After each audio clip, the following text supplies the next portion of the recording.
Hey, what's up? I'm live. I'm live. I'm live. So you notice I did this by accident yesterday, but I kind of like it. So I'm going to do this first. I'm going to come in and say something first, introduce the show, and then do the intro. So, hey, I'm Seiki Wrights. I'm the creator of the Be Your Own Hero show.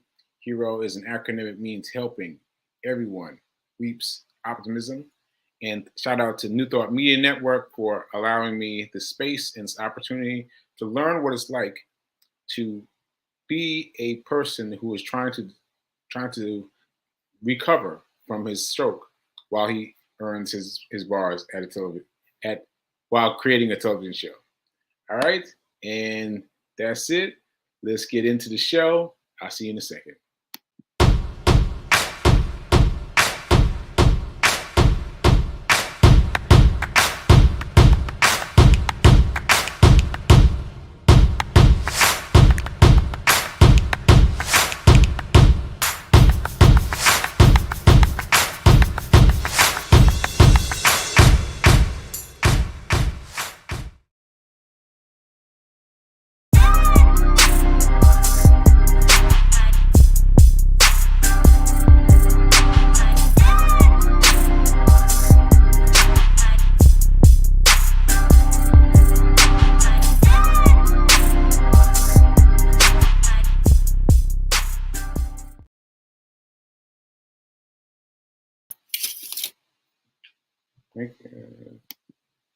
Hello, party people. I'm back.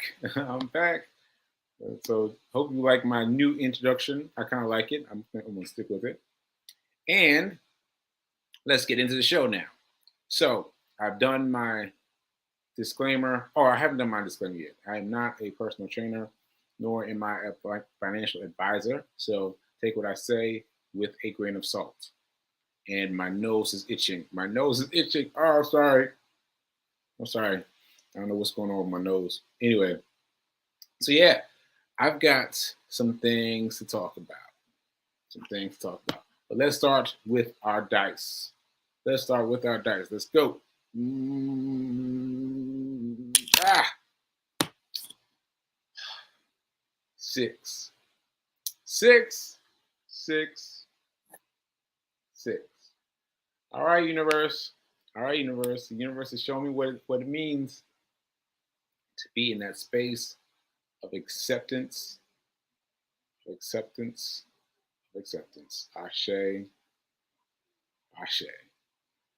All right. So, hope you can't hear the extra noises, but there's some extra noises around.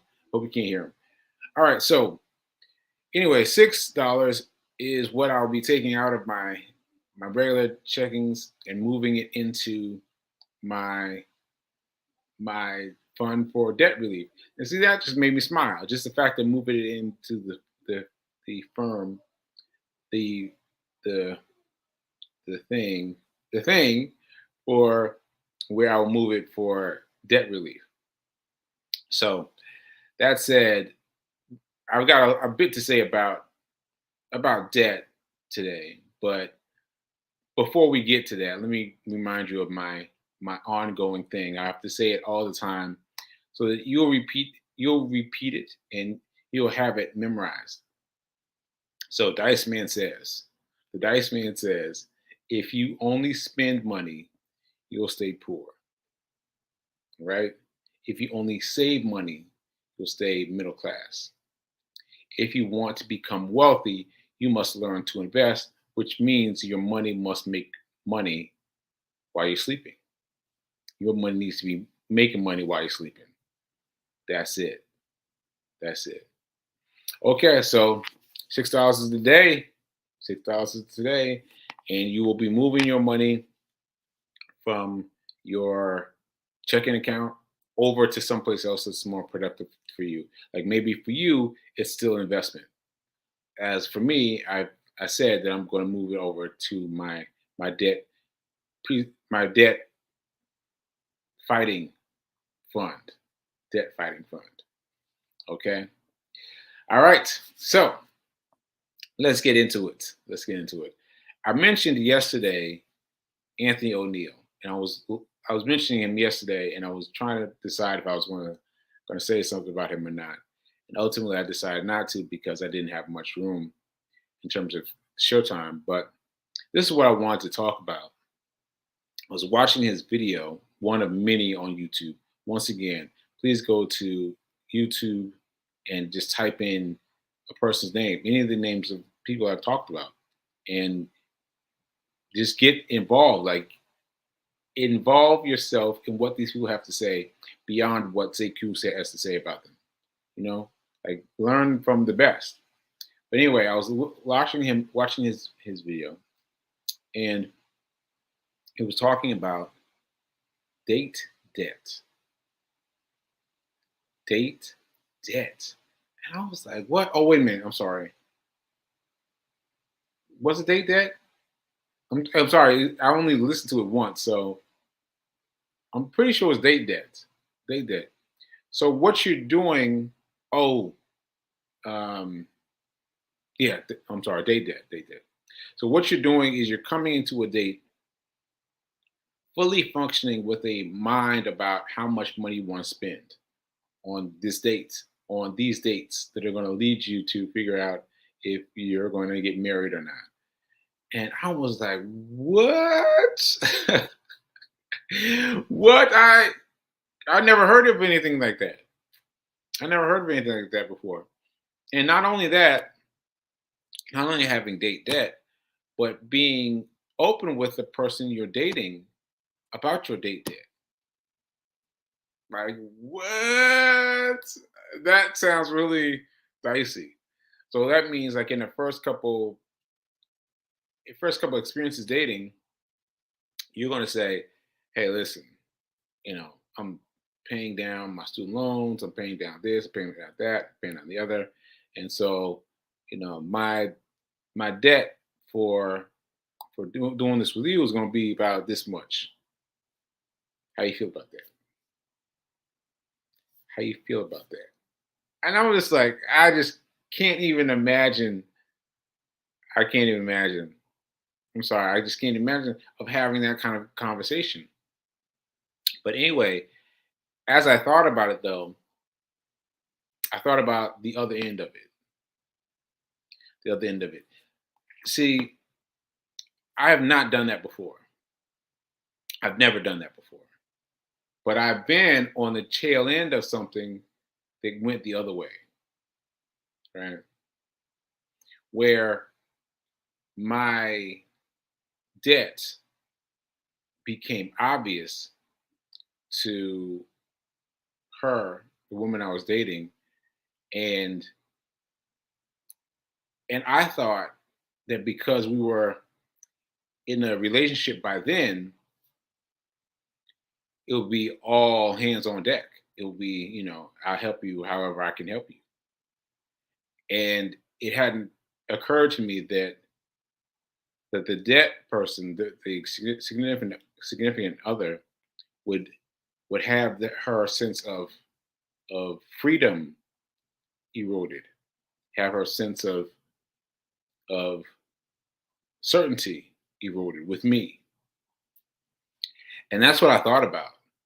That's what I thought about. And so it really makes sense. It makes sense. It makes tough sense though. It makes tough sense though to really talk about what your date debt is, and not only what your date debt is, but explaining your date debt to someone. Like that's hard. But what was harder was being on the tail end,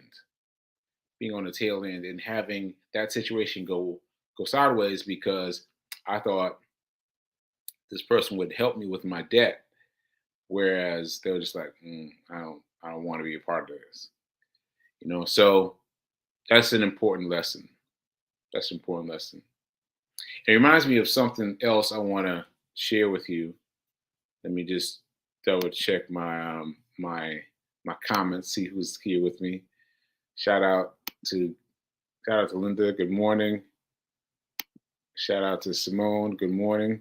Oh, by the way, I forgot to formally say Martin Luther King yesterday. I forgot to say the actual words. So shout out to Martin Luther King for being the best and doing all that you can to what was crime then, but what has become what it's become. The iconic Martin Luther King, and I'm so glad that my my month, my anniversary is only days away. So my anniversary is the 14th, and his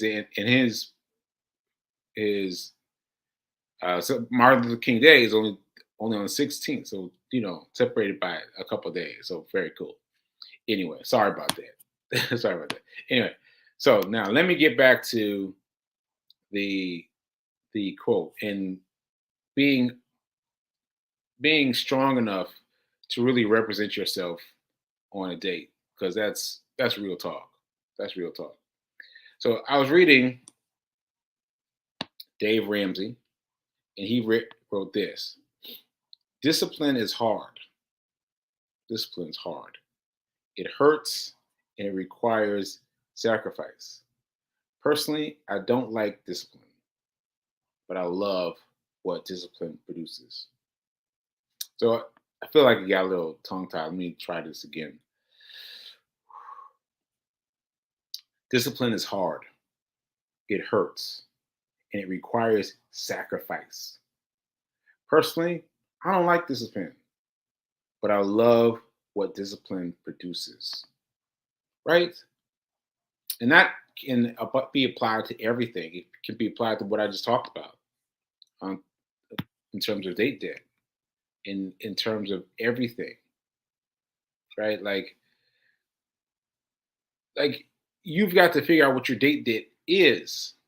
First of all, I've never done that. I've never done that before. But figuring out what is your date debt. And I'll tell you a funny story about that. One time, this guy came over to my house. I thought we were going to the movies. I got dressed up, going to the mall, going to the movies, whatever. And he comes over to my house, and I look outside, and he's got a friend with him carrying an easel. Like, huh? What's his friend doing with him carrying an easel?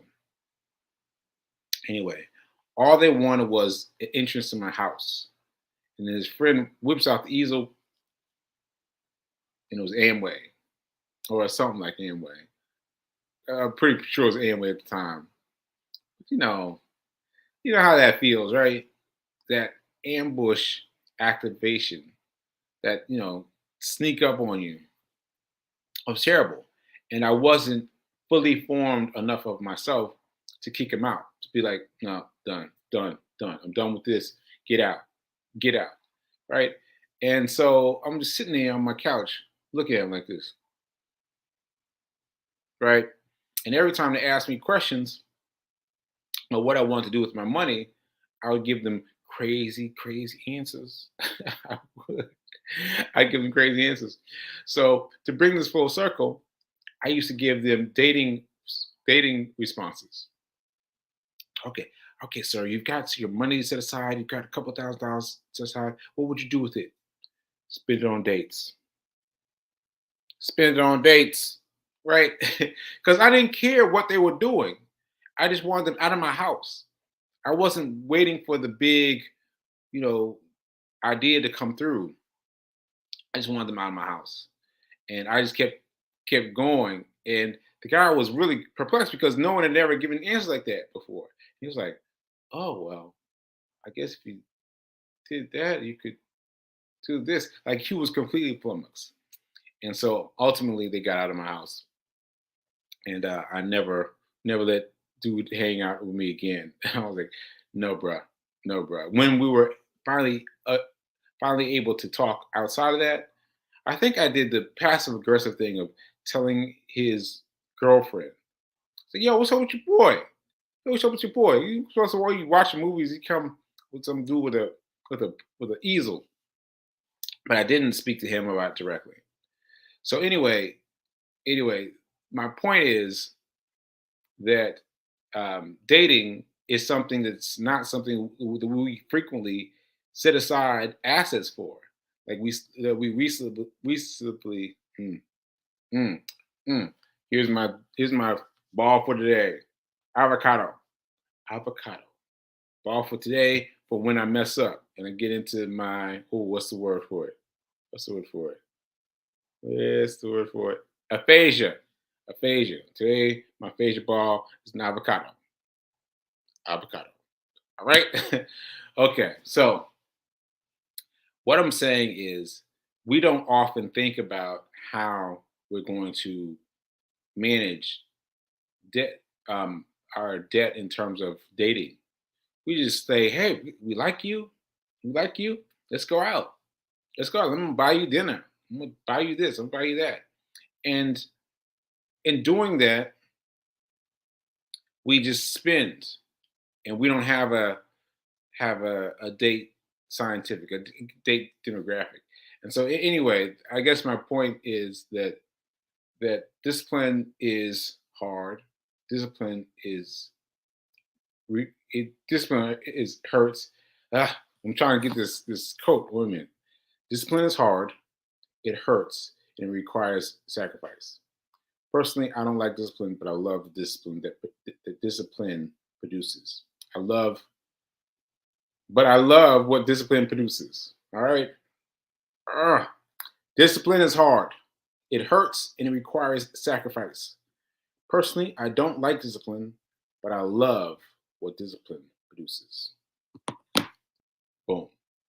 So I guess I just really want to talk about that because I've never heard of it before. I've never heard of dating budget before, and it's something like I said, it brought up a few memories for me overnight as I thought about it some more. And yeah, I think I'm gonna have to think about that some more in terms of how to figure out a date budget. First of all, means that you've got to become aware of your circumstances. Yeah, that's it. That's it. Okay, so I hope that resonated with somebody because it was really a shock to me, and I think it might be a shock to someone else. Whether you're married or single or dating, you've got to figure out what your allocation is. What your allocation is to that amount. That'll help you keep keep your main amount where it needs to be, so you can get rid of your debts and you can get rid of and you can build up your savings for investing investing. Okay, so I think that's what I wanted to talk about today. We'll talk about that, and the fact that I'm gonna keep watching what Anthony O'Neill has to say about it, so I can learn more about what he has to say. Okay, so moving on, moving on. Let's see. I am talking about hero news. Hero news. Very early hero back news. All right. My my hero back news quote is pain is inevitable, suffering is optional. Pain is inevitable, but suffering is optional. And that's a reminder for me. I have to keep saying it to myself because one day I'm going to look back on these episodes. I'm going to laugh. I'm going to laugh, but not yet. But soon come. I'll look on these episodes and laugh. So I wanted to just say that in terms of pain and suffering this week, uh, I well, I guess a little bit about pain.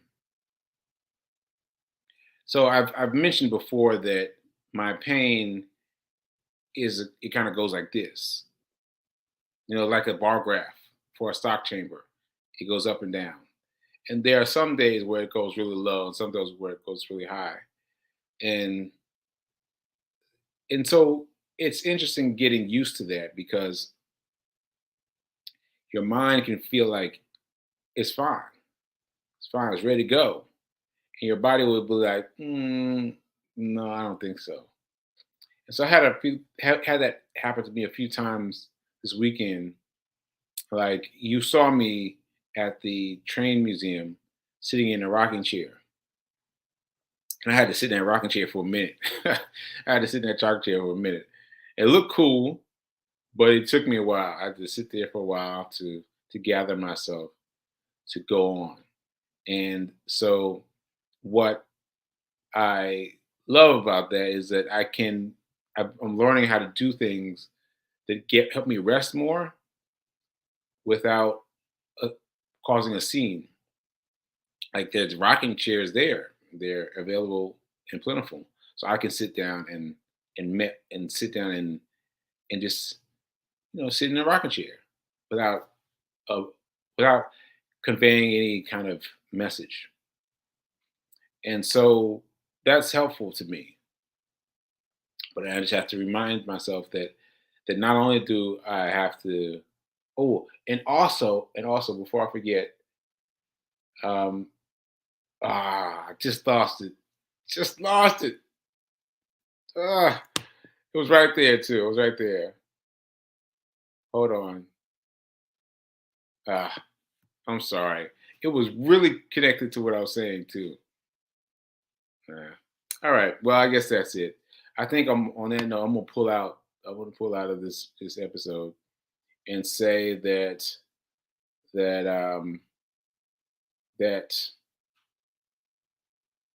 if you're trying to, I can't find my notes right here. Where my thing is. Oh, all right. Keep doing, keep doing. Be your own hero, and now is better than perfect. And just do those things as and I'm reading with this note. As soon as you identify it as my pain, rather than being different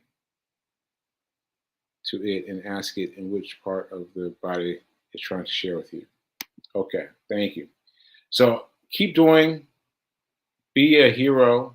Be your own hero, and remember that now is better than perfect. Now is better than perfect. Ashe. Amen.